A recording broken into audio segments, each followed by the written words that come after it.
Mr. Blue. Okay, I have a blue question. So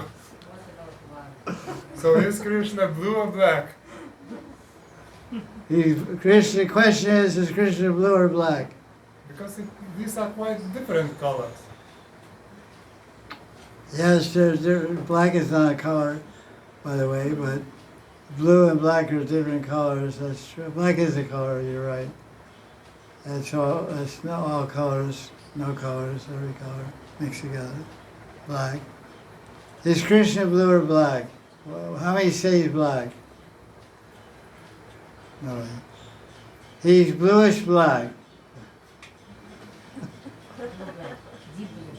The Shinta Veda simultaneously one and different.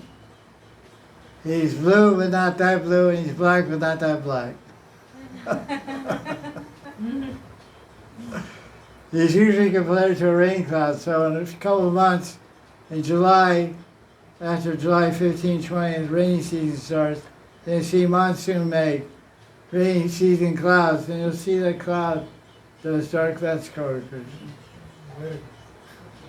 It's basically dark blue, kind of bluish gray. But maybe this black means that darkness, because deep blue is like a dark color. Yeah, it's not yellow, it's dark color. Yeah, That's meaning. It's dark blue for sure. It's mysterious. It's like when you go in Caribbean islands or tropical islands, Hawaii, the water's blue-green in color. Blue-green, very aquamarine, blue-green. But you go in the middle of the Atlantic Ocean, because the water's not very deep there. Around the islands, it's not very deep. It's 10 meters, 15 meters, it's not very deep. But you go in the Atlantic Ocean, it's very dark and very deep. It's very dark blue, very dark blue, because it's very deep.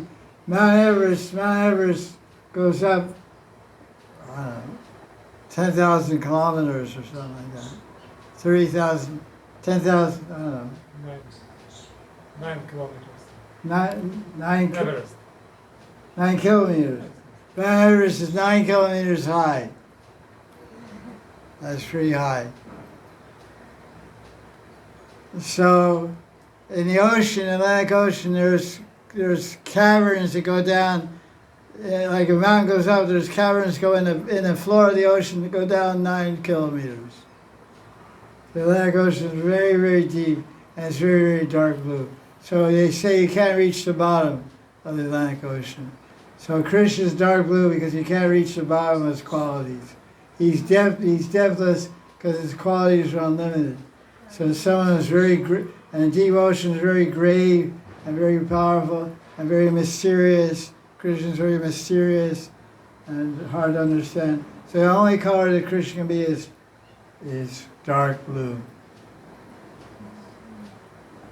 But it represents the inconceivability of his depth of his love and compassion and vatsalya, affection for devotees, and all his unlimited qualities.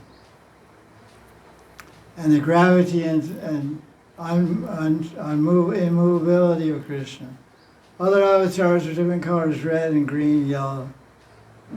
They don't have the depth, they don't have the magical mystery and enchantment and mysterious aspect of Krishna. Because dark, everyone's afraid of dark. What's in the dark? Go in that cave. No, I don't go in that cave. You turn all the lights on, I'll go inside. So it's not cave we're afraid of, we're dark we're afraid of. That's why we're afraid of what's in our heart. The heart is called guha. In Sanskrit, guha, G-U-H-A, means heart. Guha. So people are afraid to look at their heart. They're afraid of the cave of the heart. It's called the cave of the heart. Oh my God, what's in there? Bats and scorpions and cobras, spiders. Oh, wow. Stay out, put a rock in that cave, you know? Cover the. I'm good.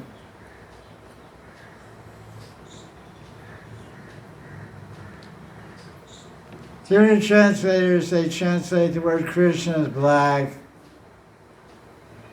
Usually those are white professor translators that have some conscious or unconscious bigotry against black people. Like Krishna's black, this is a black guy, black hero of India, you know. He's a black guy, you know. Because Krishna means black. Draupadi's black, Arjuna's black, Krishna's black, Yashoda's black, Uddhava's black. So many personalities in nature that are dark blue like Krishna. Draupadi's called Krishna because he's dark blue like Krishna. Yashoda's dark blue also. Shamram. Radha Krishna Gandhashtimika, another place also. But the Indian painters, they don't like black people. So they always make show look golden color. Arjuna's golden color. You ever see a dark blue Arjuna? There's Indian artists. They always paint you show a golden color. All devatas and devis are golden. They paint Shiva blue, but Shiva's golden color. He's covered with ashes. So he's covered with ashes, so they paint him blue. His throat is blue. Nilakant.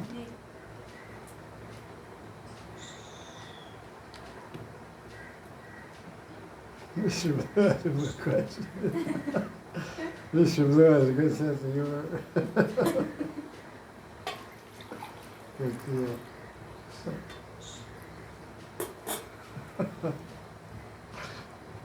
What country are you from? Lithuania.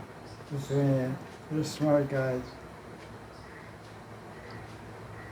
Very connected to India. A lot of Sanskrit, their original language is full of Sanskrit. Lithuania is very close to Vedic culture. Great fortune we born there in that country.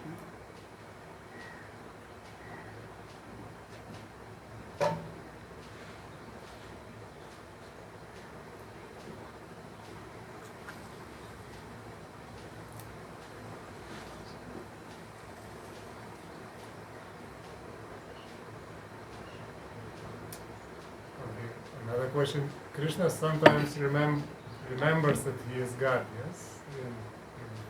In Goloka. Is it usual? Is it like, or it's just occasional? Or it's like every hour or once a day? Is it possible to guess? Or maybe Shastras? The question is, Krishna sometimes remembers he's Bhagavan in Goloka Vrindavan, in Prakat Leela or Aprakat Leela. The answer is no, he doesn't remember. But sometimes in the course of Leela, there's the exercise or expression of Aishvarya, of power and grandeur. And that's not being done by Krishna. Krishna's not conscious of it happening. It's not done by, you ask the question, does Krishna know he's Bhagavan? Is he conscious that he's Bhagavan? And go over now. The answer is he's not conscious. He never thinks he's Bhagavan. He always thinks he's the lover of Radharani and the son of Yashoda and the brother of Balaram and the friend of Sri Ram Subal and Raktak and Pachakar's house servants. He never thinks he's God anytime. In Prakat Leela, Aprakat Leela, and Bhoma Vrindavan and Goloka Vrindavan. But in the course of Leela, sometimes he has to satisfy all the gopis and rasa dance. He expands himself to dance one form between each gopi. There's two gopis, one Krishna, two gopis, one Krishna. And that's an expression of the Bhagavata of Krishna, the great power of Krishna, the Aishwarya of Krishna. But that's being done by Yogamaya. Krishna is not aware of that. And sometimes demons come and have to disturb the Leela, so they have to be eliminated. So in Gita, Krishna says in the 4th chapter, Parichanaya sadhana vinasha taduskritam. Krishna says, I appear in this world to deliver devotees and to kill the demons. Vinasha Duskriti. Duskriti, Vinash. He destroys the demons. So who destroys the demons? Not Krishna. Krishna appears in this world as Vishnu. All the Das avatars and different avatars come to destroy the demons to establish religion. So when Krishna has to kill a demon, Krishna is not aware of that. He doesn't think I'm God. He doesn't become God to kill a demon. But Vishnu, inside of Krishna, comes out of Krishna and kills the demon. It's arranged by Yogamaya. Because Krishna is a Sarva-avatari. Krishna is Purnatam Bhagavan. He's Sarva-avatari. All the avatars merge within Krishna when he appears as Krishna in Vrindavan. And they come out and do what they have to do. Like you read the story of Putana. Putana came to offer a breast for Krishna to suck on her breast like a mother. So Krishna said, okay, you want to offer her breast? So okay. You cover poison. I'll throw away the poison and take away your life. I'll just keep playing on your breast. And so Vishnu came out of Krishna and killed the demon. So when the gopis came and found Krishna, they found him playing on her breast. He was just all on her breast playing, laughing, giggling, having a good time.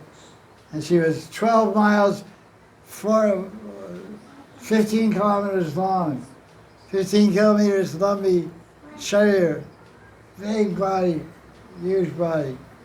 When she fell down the outskirts of Gokul. The outskirts of Gokul is Mathura. And she fell down on top of the mango orchard of Kamsa. And it was August time, it was 6 days after Krishna's birth, and the mangoes were blossoming, the ripe mangoes there. Putana fell down and crushed all the mango crop, so she destroyed all Kamsa's mango shakes.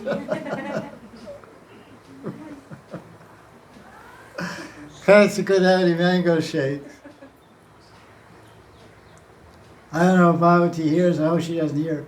Every morning my blender's going, like about 9 o'clock or like that. So I make my mango shakes. I think, over that disturbing Bhavati. There's a lot of things, So Putana fell down, and this is in Nanda Vrindavan Shabu by Kali Karampur. Putana wiped out the mango crop for Kamsa. That's the side point. So Krishna, to answer your question, Krishna doesn't know he's Bhagavan and Goloka Vrindavan. He never thinks about it, never remembers it. He's too busy, lost in love. When you're in love, you don't forget about the world, You forget, you're asking questions, because you remember he's Bhagavan. If you're in love, you don't remember anything, man. Fall in love and find out.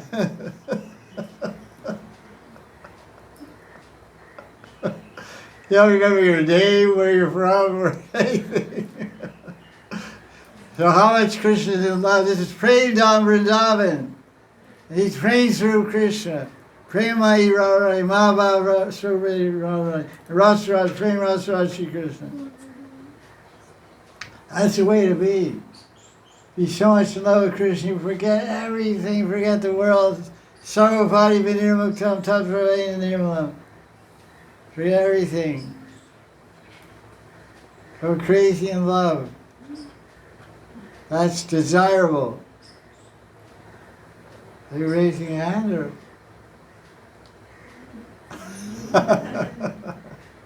You're like, I don't know, because everybody has different style raising her hand. She was like, I'm moving hair over ears was on up, and she's going like this. I don't know.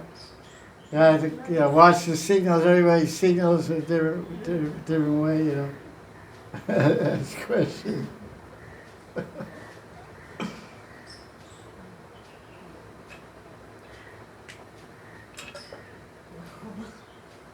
That question?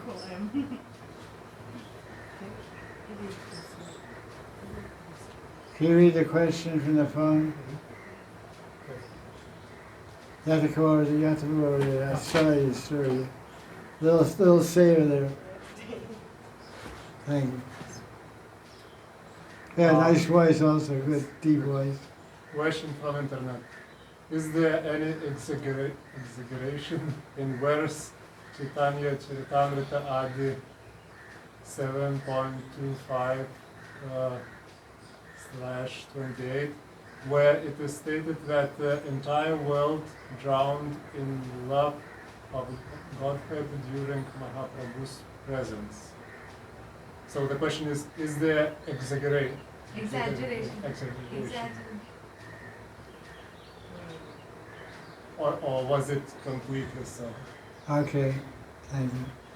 So the question is a quotation in Chaitanya Charitamrita, Adi 7, some verse. Anyway, it's a famous quotation. Almost everybody knows this. During Lord Chaitanya's advent, the whole world drowned in Krishna praying. Is this statement an exaggeration or is it a literal fact? Because you're making a nice point that Shastra, sometimes Shastra doesn't understand Shastra. There's a verse that says, Bhava Shastra, there are many unlearned Shastras, and to understand Shastra you need a teacher, you need a guru. That's the first point. So the person doesn't understand, so they're asking someone who maybe knows. So Shastras are presented, sometimes Shastras are giving injunctions. You have to do this. Every Vaishnava has to fast on a cause. It's not something to argue, it's not subjective.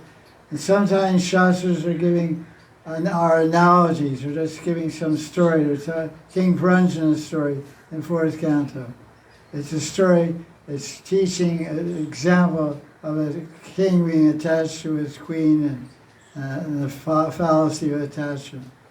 So like the story of Draupadi being disrobed and being lost in a gambling match. So how is it possible? The Pandavas are eternal associates of Krishna, the Draupadi's eternal associate. How are they gambling away their wife? Because they're teaching. That's the story of Mahabharata. In fact, we have to teach humanity that we shouldn't gamble. Gambling is not permitted for Vaishnava. Gambling, you see the problems with gambling. You can end up losing your whole kingdom, end up even losing your wife. So the purpose is not to show about disrobing or this or that. There's many side points, but the main purpose of the story is to show that the Shastras are trying to teach, don't gamble. You shouldn't gamble. It's cheating. It's adharmic to gamble. So sometimes Shastras are teaching, sometimes they're exaggerations, and sometimes they're mahima, means glorification. It means they're exaggerated. So this question, is this a literal fact? It's not a literal fact. Not everyone didn't get a love of Godhead. Lord Chaitanya is here. There's so many people here, so many people in the world at that time, 500 years ago, and there's no history that they get. This is an example of Shastra, just to glorify, it's called Mahima, to glorify Lord Chaitanya. His presence was so powerful, there's the possibility everyone could have gotten prema, but they didn't. It's just the glorification of Lord Chaitanya. Is there other question there? Yes.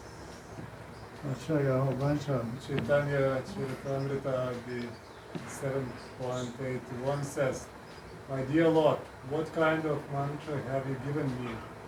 I have become mad simply by chanting this Mahamantra.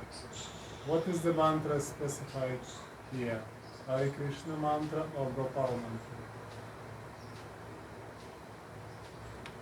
The question is, there's a discussion, Lord Chaitanya, in Adi 7, Chaitanya Charitamrita, he's describing, I believe he's meeting Prakashananda Saraswati in Benares, and the sannyasi Prakashananda said, why are you chanting Hare Krishna in the street like a bad man? You should study Vedanta Sutra and meditate, not dance with a bunch of rickshaws in the streets. This is not the proper activity of a awakened sannyasi. So then Lord Chaitanya was explaining to him, he said, my Gurudev gave you a mantra. So there's two things, one's called Nam, one's called mantra. And these two words are used in Chaitanya Charitamrita. When I use the word mantra, It means Diksha mantra. When it says Nam, it means Maha mantra or any name of Krishna. It says Hari Nam, Krishna chant Hari Nam. It can mean different names of Krishna. Hari Krishna Maha mantra or Govinda Jaya Jaya or Hari Hari Nama Krishna Yadavaya Nama. Different mantras can be there. When we use the word mantra, it's usually 90%. You have to see the context of the whole thing. Because unfortunately, the verse says mantra, the translation is Hare Krishna Maha Mantra. This is not an accurate translation, because mantra means Diksha mantra. The person says, does this mean the Gopal mantra? Yes, it's the Gopal mantra. The Gopal mantra makes you go mad. Look at me.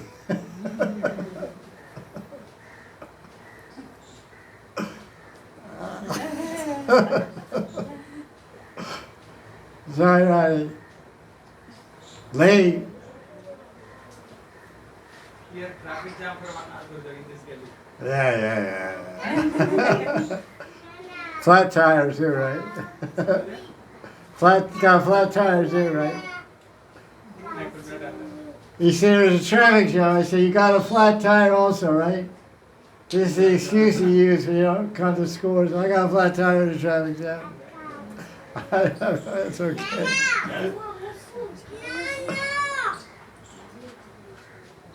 Another question? Yes, it's the same person. Prabhu Rahul. Prabhupada has said that if we chant 16 good rounds and follow 4 regulative principles, he will take us back to Godhead. What is your opinion on this?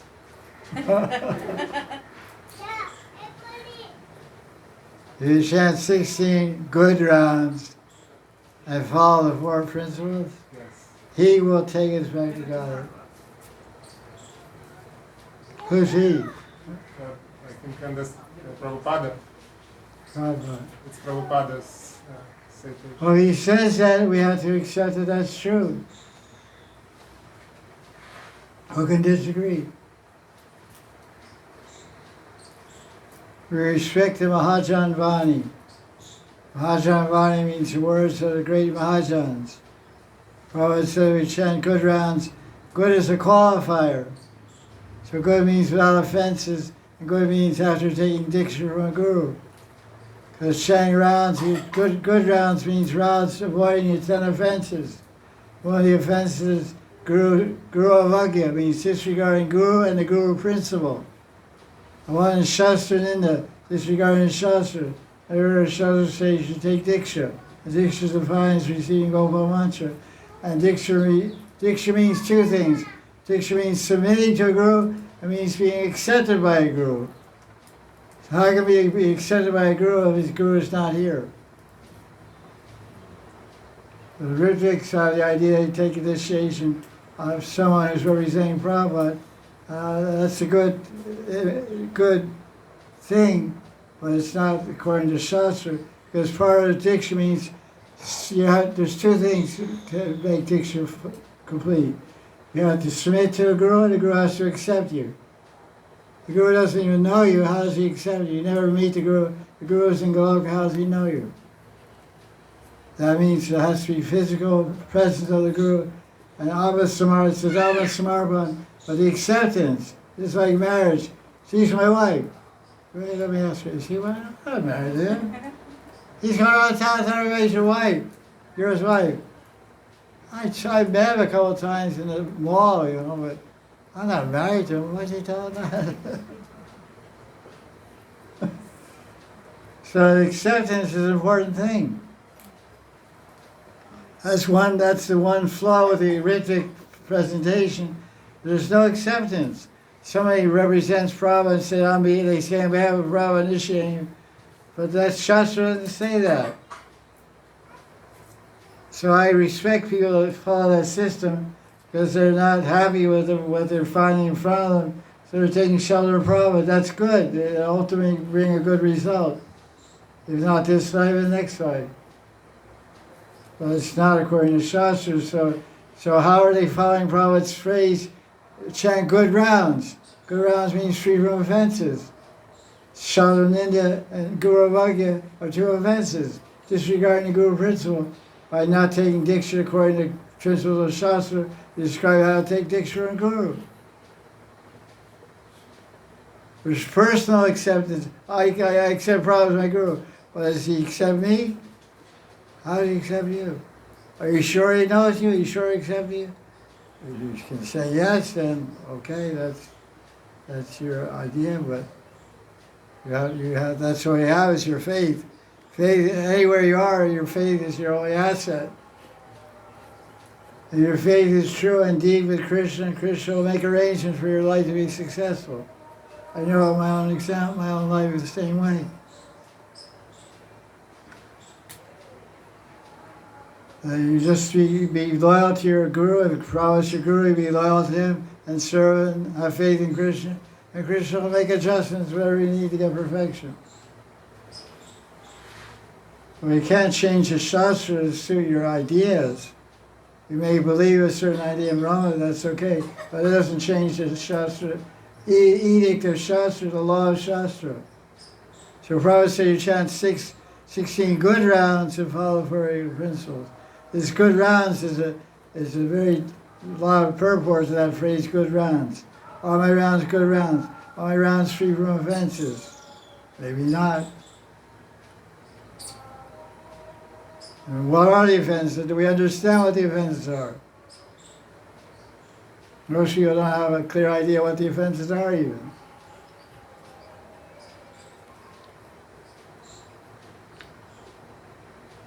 Next question, next question. Same person. Can we find terminology of Vachanan? The first that you asked this question last week, and I wrote an answer on the Facebook page. Look at the Facebook page last week, last Sunday Satsang. You asked the same question. It's the same? Yeah, he asked the same question.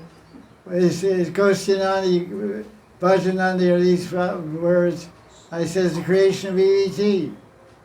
So the question here is, is this terminology can be found in Goswami's teaching? Yeah, I said the same question last week. I typed the answer. Look at the answer. There's an answer to the question. It's typed in personally by me. Sir? Give me a break, man. I said, no, there's no such thing in any Goswami book, to repeat the answer, there's no such terms anywhere in Goswami books, anywhere. Gostinandi and Bhajanandi. These are creations of VVT, not BVT. Or maybe BVT also, they publish his books. BVT means Srila Bhaktivinoda Thakur. It's in Jaya Dharma and different books of his describe these ideas. There's many innovative, interesting ideas. Avanadosh, Varnadosh, Varnadash, Avanadasha. There's no such thing in any Goswami books. Now, there's 3 stages of chanting Hare Krishna. Navara, Namavas, and Shunam. No such thing described in any Goswami books. In 6th Canto of Bhagavatam, Chapter 2, verse 9 and 10, there's a 40-page purport by Vishnu Chakravarti Thakur, the Jamil story. 2nd Canto, Chapter 2, verse 9 and 10, 40-page purport. 40-page tika. I got it. And he says there's 2 stages of chanting, only 2 stages of chanting. Avranam and Vaikuntha Rohana. Vaikuntha Rohana, what does it mean? Arohavanta and Avarova. Arohavanta means ascending. Avaro means descending. Avatar, come down. Aroha, go up. Arohavanta. Vaikuntha Rohana means you're chanting with a fence or you're going to Vaikuntha. There's the 2 stages, boss. Goswami's don't write anywhere any such thing, Namavas. Namavas is not a stage of sadhana and chanting Hare Krishna mantra. Namavas applies to non-initiated, just casual chanting by non-devotees. 4 stages of Namavas. Ajamil chanted Namavas because he was chanting the name of the Ryan calling his son. Chamya wasn't initiated, he didn't have tulsi neck beads. He wasn't initiated by any guru, he wasn't doing nam, japa, and nam, sadhana. You don't sit down to chant nam vas. You sit down and chant Shuranam, or maybe you're chanting with Aparat, that's it. Shuranam means Vaikuntha Rohana. Ascending, going to Vaikuntha. Shuranam start, when do you start chanting Shuranam? In the last stage of Narjanirati, you begin Shuranam. Basically, Narjanirati means when you stop making offenses, then Narjanirati is finished. Then you become Nishta. When you're not making Namaparats, then it's Nishta.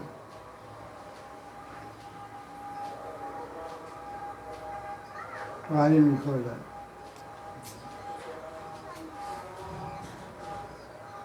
I missed that one. What's the next question? Maharaj, is it recommended to hear Raja Lilas while chanting? Is it recommended to hear by chanting?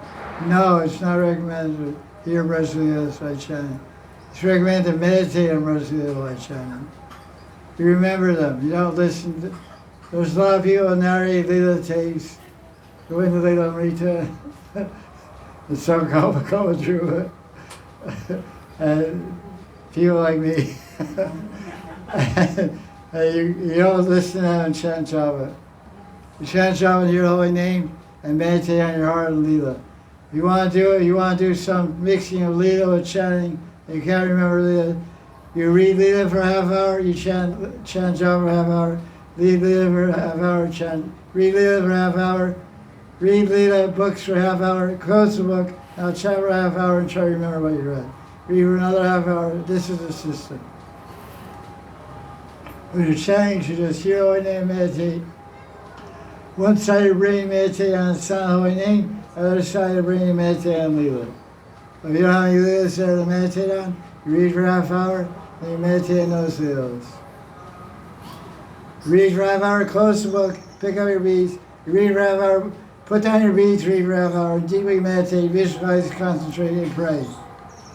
Read, visualize, pray, and close the book, pick up your beads, and chant, and meditate, and recollect, and pray, and hear.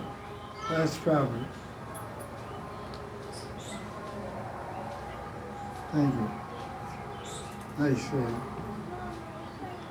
Vaishnava Seva Namruchi Jiva Doya.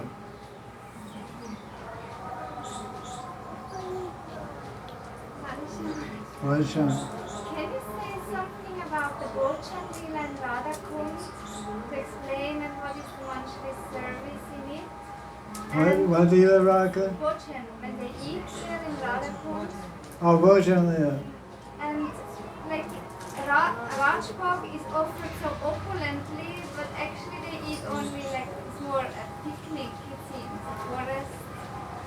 Yeah, the question is about in Madan Lila and Radha Kunda, when Radha and Krishna are here during lunchtime and snack time, and they get hungry at different times after water sports and love sports, they get hungry, and what do they eat?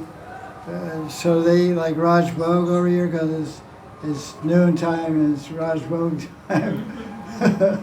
they eat at 11 o'clock, and by 1 o'clock is Raj Bhog time, at least for us. And so what they eat, so they eat a mixture of things. Because the Shastra described mostly the Manjris gather all kinds of fresh things from the forest. They get mangoes and make mango juice and cut up mangoes and coconuts. And they get all kinds of natural things, coconuts, bananas, jackfruit, and all kinds of natural forest fresh fruits and roots and different things like that. But they pack and bring so many things from Yavat or Barsana they already cooked. So it's a mixture of raw salads and fruits and health food and junk food.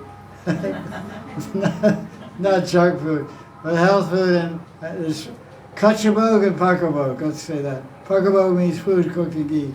So they eat lots of malpua and all kinds of fried things and sweet rice, everything, every kind of thing they eat. They cook so many things. Manjris have a big backpack, you know.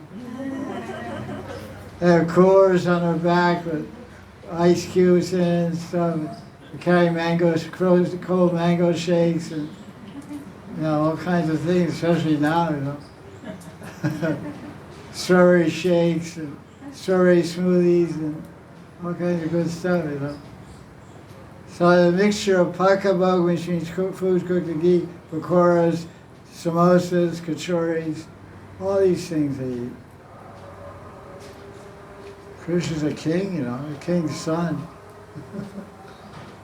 but they like more the fresh stuff, fresh fruits and health food stuff. Sprouts.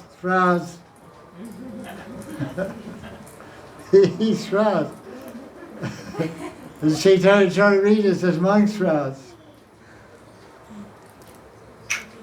So Lord Chaitanya eats sprouts.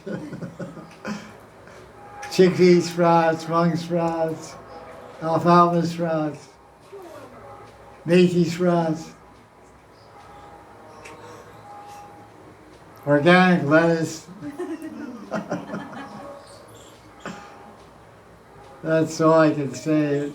It's paka and kacha. It's fresh, many things from the forest, honey from the trees, and fruits. And it's described in Manjris cut up fruits and arranged very artistically on golden platters and serve them.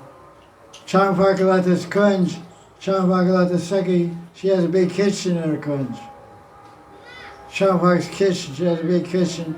So she cooks all kinds of big feasts there. It says that Champak is a great cook. Vrindadevi is also a great cook. Vrindadevi and Champak head up the kitchen team. They make Russian cakes. No. They make Seki cakes. Seki cakes and carrot pie and stuff like that.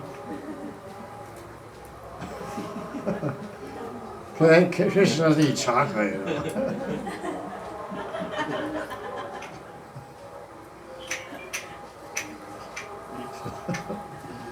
Krishna eats chocolate bars.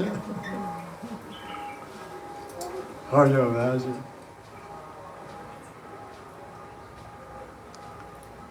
Well, I like when they describe.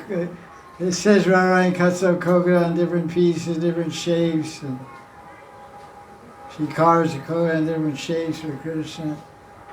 Radharani, she takes the coconut, she takes a knife, and she carves different shapes of the coconut. Different, I don't know, Aboriginal people or something, I don't know, whatever. She carves little fruits. She's an expert artist, she knows all that. So he takes a knife, takes a coconut, raw coconut inside, and carves it into different shapes for Krishna, puts it on his plate. And sometimes it describes it, Krishna, Radharani cuts up a mango, and she skins them, she takes the skin out and cuts it into pieces and puts it on a tray. And sometimes Krishna eats mangoes, it's called chosa mango. And you just squeeze the mango, you squeeze it, cut the end of it, just squeeze it like this. You don't take the skin out, you just squeeze it like a popsicle, or so you just squeeze it, you squeeze it in your mouth. That's called chosa mango. So Radharani prepares one mango for Krishna like that. And he goes, he's kissing the mango. That's a prize for Radharani. He's kissing the mango.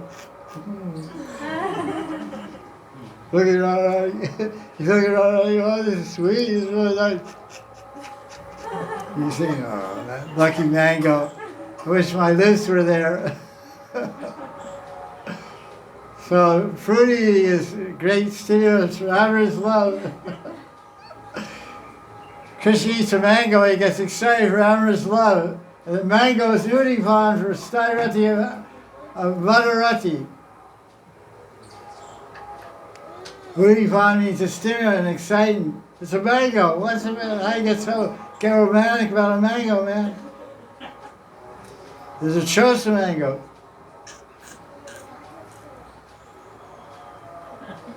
Look at your Radharani. Give me that mango.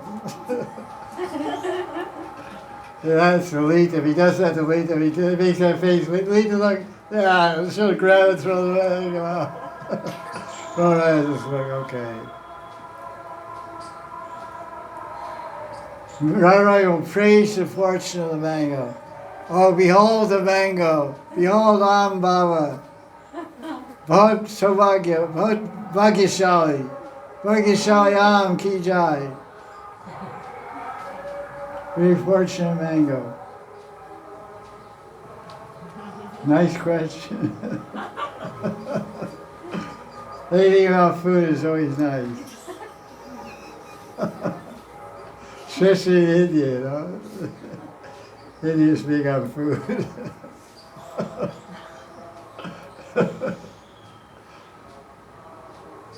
Italian questions. Hi. Acha, why? From Gorilida. Huh? Is from Gorilida. She. What Lila? Gorilida. She is her name. Gori Lila? The name of my friend. Yes. Gori Lila. Gorilida. Gori. Gauri. Gauri. Okay. Gauri. Cow? Gauranga. Gorang. Gorlila. Gorlila. That's cool. Okay, Gorlila, take it away.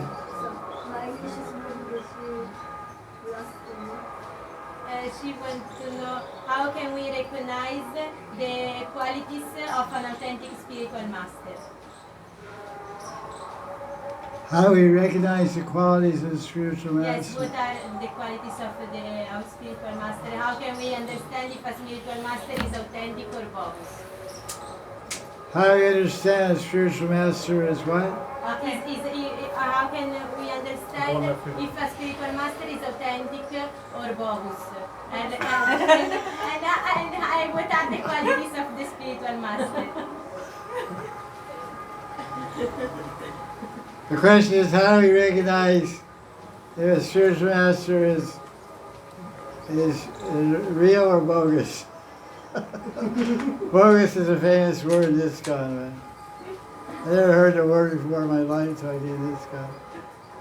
I never heard the word. I know English language. I speak English, my language. But I never heard the word bogus, so I came to this guy. I found there's something bogus. What's bogus? Okay, so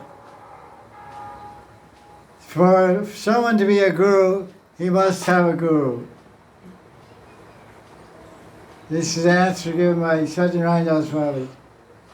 He said, first of all, a guru must have a guru, and he must come in a proper guru parampara. He must have a guru and a param guru. His guru must have a guru, and the gurus must always go up to a transcendental source. And second, the guru must have a guru. He must come in parampara. He must know Shastra. He must have good behavior.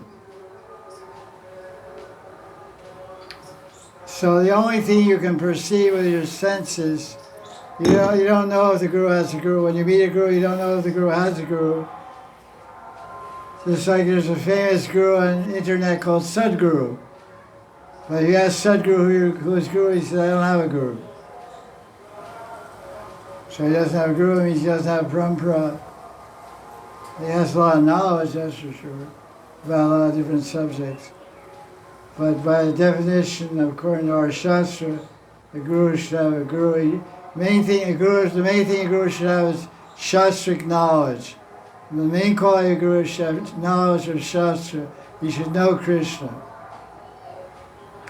And he should have good behavior, and he should have experience of, this isn't his answer, but the part of the answer is he should have anubhav, he should have experience of Krishna.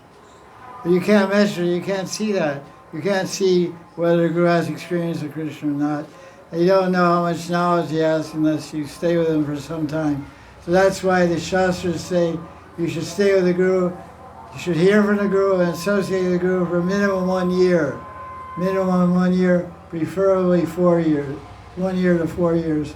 And regularly hear from him, inquire from him. And then by hearing from him and associating with him, you can study his behavior but most importantly, he can understand how much knowledge he has, how learned he is, and how he answers my questions, removes my doubts, and improves my faith, and increases my attachment to Krishna. So the main way to see a guru is through your ears. The main way to judge a guru is through your ears and heart. Hear the Hari Katha and see what effect it has in your heart. How does it move your heart? How does it change your heart? How does it transform your heart? If it transforms your heart and changes your heart and moves you towards Krishna and makes you feel satisfied, makes you feel inspired, and fills you with more faith, then maybe that's your guru.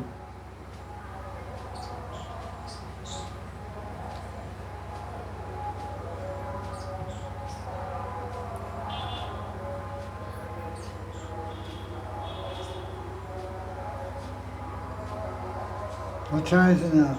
4:30. 14.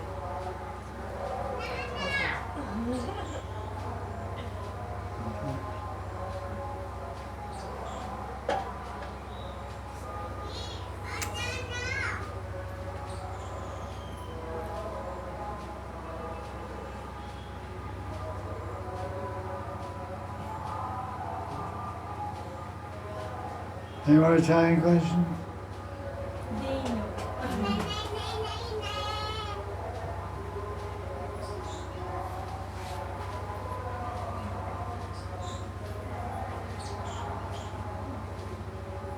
Sometimes some net questions are missed. Okay. Then you do it, say it again. Sorry to disturb you.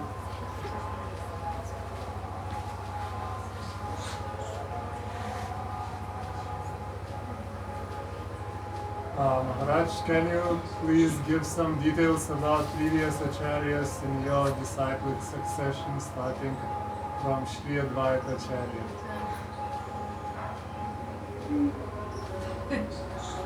Can we give details about gurus in our disciplic succession? Beginning with Vaidacharya.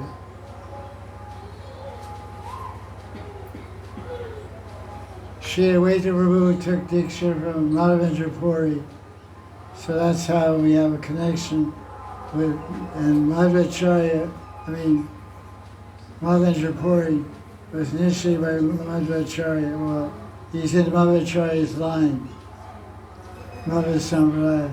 So that's why we say Brahma Madhva Gaudiya Sampradaya. And Vaidacharya initiated had 6 sons, and one son was Krishna Mishra. So Krishna Mishra was initiated by Vaidacharya, and Krishna Mishra Goswami is mentioned in Chaitanya Charitamrita. And there it says, in the heart, Krishna Mishra is famous because in the heart of Krishna Mishra, Lord Chaitanya is always dancing.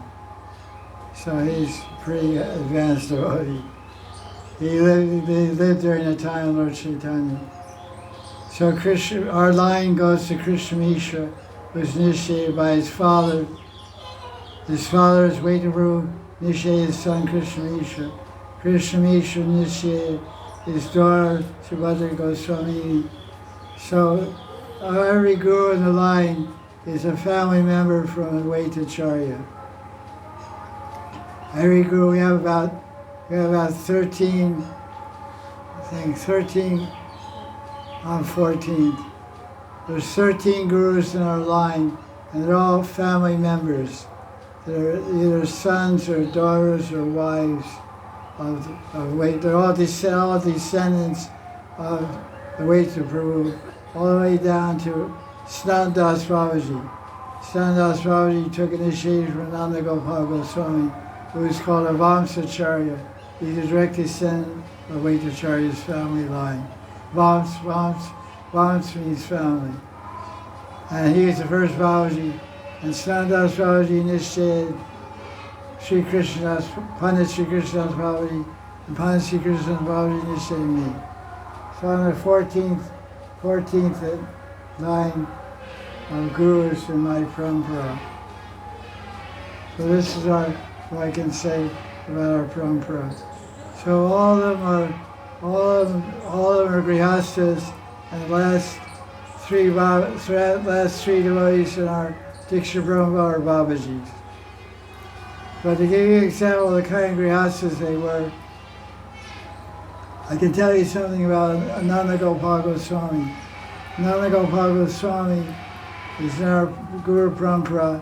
He wrote commentaries on Vilab Kusumanjali, which Anandadas Babaji quotes from extensively in his commentary on Vilab Kusumanjali, Ananda Gopal Goswami. And he was a married person, of course. He had 3 sons. He was a great Param Vaishnava, descendant of Vaidapuru. And he would get up every day get up at 3 o'clock in the morning. He'd bhajan until 10 a.m. 7 hours non-stop bhajan. Then he'd do puja of his Thakurji, Madan Gopal. And then he would take his meal at about 10:30. And he wouldn't discuss he had children, he had many disciples. He wouldn't meet any disciples or meet his wife or children, discuss anything until after puja and after breakfast. From 3 o'clock till 10:30. That was his bhajan. He never accepted donations from his disciples. They were allowed to give him so much Guru Pranami and stuff, he wouldn't accept it. He just lived by whatever money came here and there. But he didn't demand any money. It was totally Niskinchan Grihastha, totally detached Grihastha, absorbed in Nitya, meditating as Manjari Srup. Great Param Vaishnava. His biography, I think we published it on our website. His biography is there. I think so.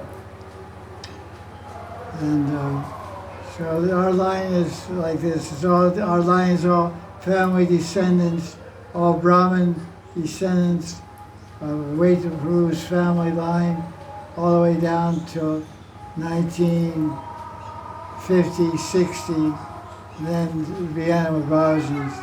Our line is Babaji's. Sanat Das Babaji, Pandit Sri Krishna Babaji, and myself.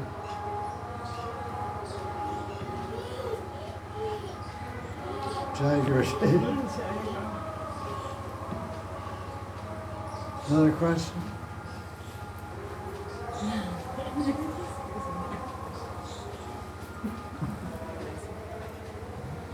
Sorry about that. I'm really picking on you today.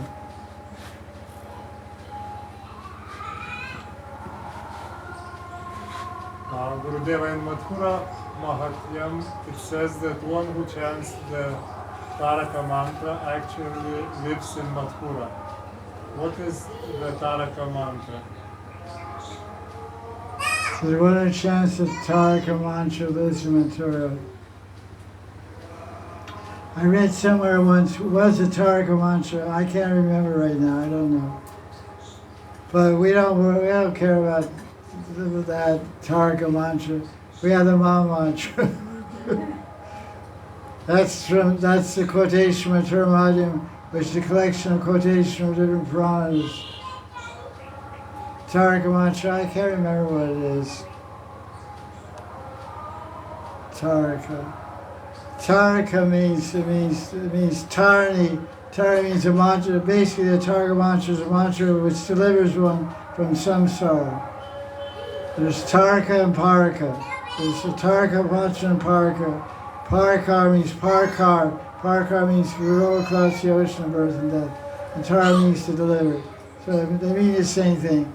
So a Taraka mantra delivers one from the ocean of birth and death, which means takes one to the spiritual world. So if you're chanting the Taraka mantra for us is our Diksha mantra. And Chaitanya Charitamrita, Lord Chaitanya says, Krishna mantra is samsara, Krishna mantra samsara mochan, Krishna nam, Krishna charan. Lord Chaitanya explains in Adi Lila chapter 7 that the Diksha mantra gives you liberation from samsara. Krishna mantra, samsara mocha means mukti, liberation from samsara by chanting Krishna mantra. Krishna mantra means Gopal mantra, Diksha mantra. Krishna nam, Krishna charan. Hare Krishna. By chanting Krishna Mahamantra, you receive the lotus feet of Krishna. So to get the lotus feet of Krishna, you have to go to Mathura. You have to get liberated. So the Paraka mantra is the Krishna mantra. The Diksha mantra, Gopal mantra is the Bhargava mantra. It takes you across the ocean of birth and death, samsara moksha. It's a Krishna mantra. And the Hari Krishna mantra gives you those see of Krishna. Lord Chaitanya is telling this Nadi Lila Chapter 7. So the answer is the Bhargava mantra, is the Diksha mantra, Gopal mantra.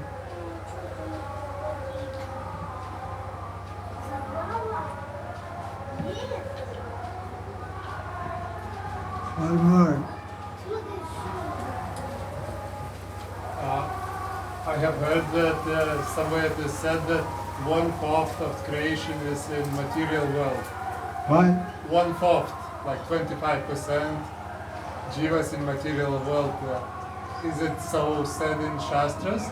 And if so, 1/4 is quite a big proportion. Like in our societies in jail, sometimes in jail like 3% people, 4, but Okay, I know the question.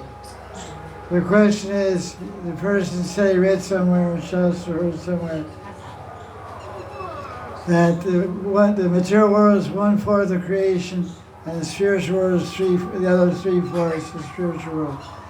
This quotation in English comes from a Sanskrit verse, which I can't recall where it's from. But it talks about Ekpad Vibhuti. It says material world is Ekpad Vibhuti, and spiritual world is Tripad Vibhuti. But Jiva Goswami comments on this in Sandarbhas. He explains what does Ekpad Vibhuti mean and what is Tripad Vibhuti. Ekpad Vibhuti means one quality. The material world it doesn't describe size, because the material world is unlimited.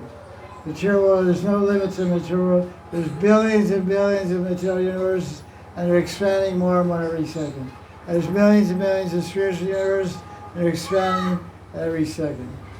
Not the Koti. There's unlimited material universes, keep expanding forever, and material universes. So it's not talking about material world is bigger, spiritual world is bigger. It's not a measurement of size, it's a description of quality. Ekpad Vibhuti. Ekpad means one quality. Material world is one quality. What is the one quality?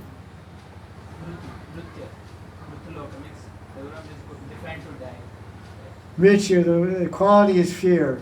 I said that last couple weeks ago. It's DSS we discussed. Ekpad Vibhuti means the material world has one quality, fear, and the fear is fear of death. The only quality of material world is death. But the spiritual world has 3 qualities. One quality is immortality. What's the other 2? knowledge. No. I remember. One quality is immortality, one quality is infinite bliss. I remember. But it's not, it has nothing to do with size. The spiritual world is 3 times bigger than the material world. The material world is just one dark corner, one dark cloud in the part of the sky is material world. But the spiritual world is a vast sky, one dark blue cloud, rain cloud is material world. This analogy used, it's not true at all. It's about quality. There's only one quality anywhere in the material universe, there's only one quality, is fear and death. Death and fear. And spiritual world has 3 qualities. One is immortality, there's no death, and it's unlimited bliss. I remember the third one. Jiva Goswami explains this. Doesn't have to do with size. It's wrong in the strong translation of the Sanskrit explanation.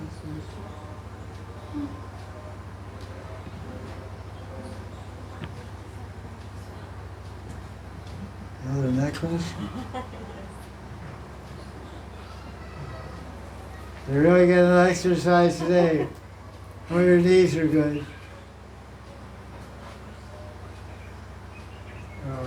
Some days we get nice absorption and taste in hearing vilas, but other days we don't. Feels as if consciousness is covered. Why is this? How can we get constant absorption? The question is, sometimes we read or hear Leelas of Krishna, and we get nice taste and really get absorbed, and other days we're spaced out, we can't find the taste or doesn't seem attractive. Why is this? This is because of ignorance. Rupa Goswami describes it compared to jaundice. A person has the liver disease of jaundice, he can't taste sweet candy. He loses the ability to taste sweet because his body is covered with disease. So our disease is ignorance. So different degrees of mode of ignorance covers our consciousness and denies us the taste of the sweet leelas of Krishna. So some days we're uncovered, some days we're covered. This is called anishtita bhakti. These are the symptoms of anishtita bhakti. When it's called tarla, garla, tarla or something. Madhurya Kadamani explains, waning taste. Sometimes you have a taste, sometimes you don't. Sometimes you like it, sometimes you don't. That's a symptom of anishtita bhakti. Or bhakti it's because of anarthas and ignorance. Because we're still covered by ignorance and anarthas, unwanted obstacles, and contamination of the heart. We're not experiencing the sweetness and taste of Krishna. So just keep reading, because the medicine is hearing and chanting about Krishna. You make the heart sweet and pure and free from anarthas, become steady in bhakti. Every time you sit and hear Lila or read Lila, you'll feel happy, feel blissful. So just keep hearing and chanting, reading Lila. What do? What is the cure for jaundice? When you have jaundice, you can't take sweet. What's medicine for jaundice? Sweet. Rock candy. Eat rock candy and lemon juice. Lemonade with rock candy. Make your lemonade with rock candy. It's very tasty, but it tastes like nothing. But it gradually starts getting sweet because your liver gets good. Your yellow eyes go away and you get healthy. Stop sleeping all day. I had once when I was 17. I joined this. You really feel dead, feel so weak. You know?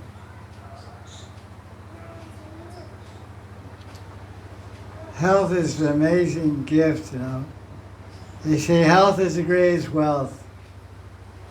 We take it for granted when we're healthy, but we're not healthy anyway. We lose like our ship is sinking, you know. When we're not healthy, we really feel disoriented. When we're not healthy, we feel disoriented, we feel grumpy, unhappy. So many things have to work together in harmony to be healthy, you know. Liver, kidneys, heart, lungs. It's a really complex system. One thing goes down, you're out. You know. One organ goes down, your whole head goes out. You know. I have a heart problem, my heart goes out, my whole head goes out, my whole life goes out. You know. Heart's just one little thing. It's a big body, heart's just a little thing. Big as your fist, or this big. It's giving me trouble, and my whole life is upside down. So when you have health, it's, oh God, it's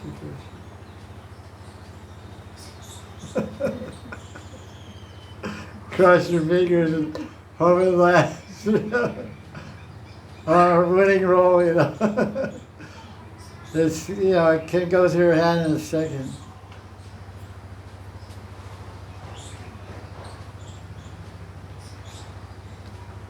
That's how now it's 10 of 5. Just 8 minutes. Huh? 4:58. 4:58. Yes. Thank you. Short question. That's a short question. Yes. What is meant by simplicity of mind? Simplicity of mind doesn't mean, what is simplicity of mind? It doesn't mean you're stupid. Simplicity of mind means what's in your heart is what's in your mouth.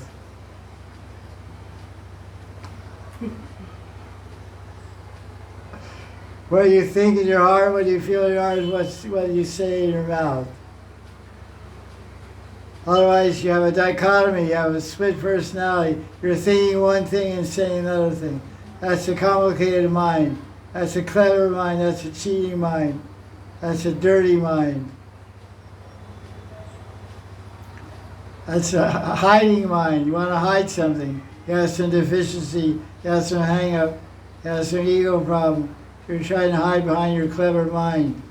But your mind is clean and clear, and you look clean and clear, and you speak clean and clear, and you act clean and clear. So simplicity is a high state of consciousness, not cheap attainment. Most people are very complicated, complex, because they're full of cheating. Cheating principle is very deep and rampant. Everyone's a cheater. We're cheating ourselves. That's the biggest cheating going on. See, clean-hearted and straightforward. Simplicity means straightforward. It's the Sanskrit term for the word simplicity in English. It's called saralata. Saralata. Saralata. Means straightforward simplicity. I asked my guru to define the 26 qualities of Vaishnava one time. And I said, what does simplicity mean? It means what's in your mind is what's in your speech. What you're thinking is what you're saying. You don't think one thing and say, you're nice.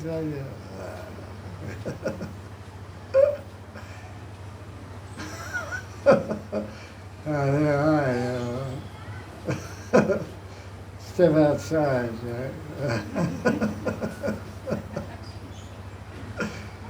You're not hiding anything. You're not hiding. No duplicity, no hypocrisy. That's simplicity means absence of hypocrisy. Simplicity means absence of duplicity. No hypocrisy. No cheating. No false assumptions. What you are, you are. What you see, you see. What you hear, you hear. It's rare to find a simple person. Most people are very, very complicated. A very common phrase in the modern world, I can't figure her out. I can't figure him out.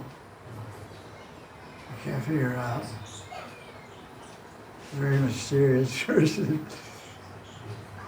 Very idea. I don't know, she's very confusing to me. She says this thing, that thing, that. But most people aren't simplicity means consistency also. Most people aren't consistent. They say one thing and do another thing. That's inconsistent. That means no simplicity. Can you just, yeah, sure, I'll do this for you, I'll do that, okay. Do you? Oh, sorry, I didn't do it. You say you're going to do it? Well, sorry, you bum, Why you say you're going to do it? I'll do this for you, I'll do it. I promise you, I promise to do it. You don't do it at all. You don't even look at it. That's called cheating. That's very common. So that's not simplicity. Simplicity, you say something, you do it. But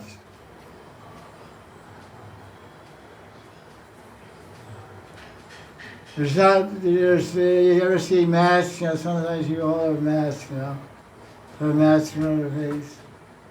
Halloween, monster mask, angel mask, witch mask, Spider-Man, Batman, mask. Ooh. So everybody has a mask in front of their face. They're not showing their real face. Dr. Jekyll and Mr. Hyde. There's a short story. Dr. Jekyll and Mr. Hyde. The guy who was like two lives, one guy with two lives, It's like husbands and wives. The husband and wife have one life in front of each other and one life behind each other. In modern times, calling you. I think that's it, huh? No more questions? Any questions here? Merlin, you have a question? No? Have a question?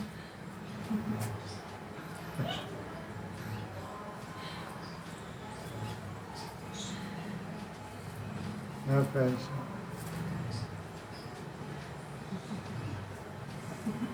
That's nice. Feels good. Nice. That's how I did or something come up in there. Mostly Manjari have blue color dress, like different blue. Question is Manjari's dress, mostly have blue color. Oh, they have different colors, mostly blue, yeah. But like my Guru Maharaj has golden champak with stars on it, Tarava, he rose stars, silver stars, and golden champak flower. And the way to prove his Manjari Subi has red cloth. Red and blue and white and yellow, peacock neck, somehow a color like blue-green, like a neck of a peacock. It's like blue or green or kind of greeny, kind of bluey. Hard to figure out. People that wear that color are hard to figure out also.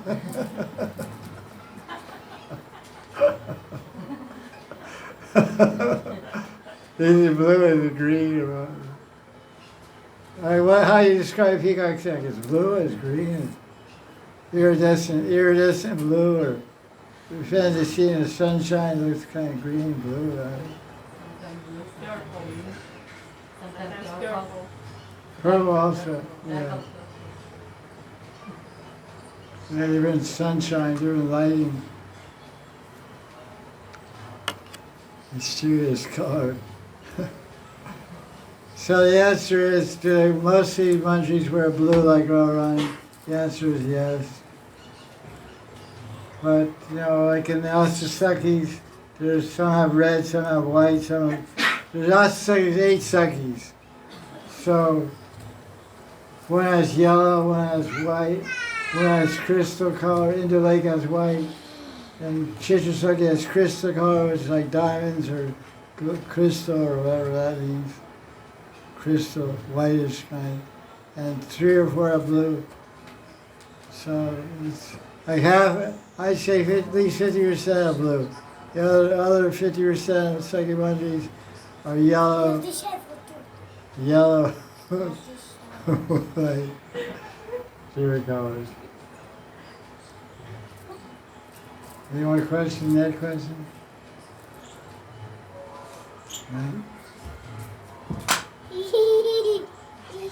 Okay. Jaya Jaya Sri Radhe.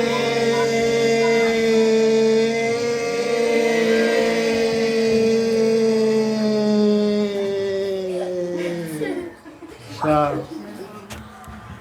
Jaya Radhe.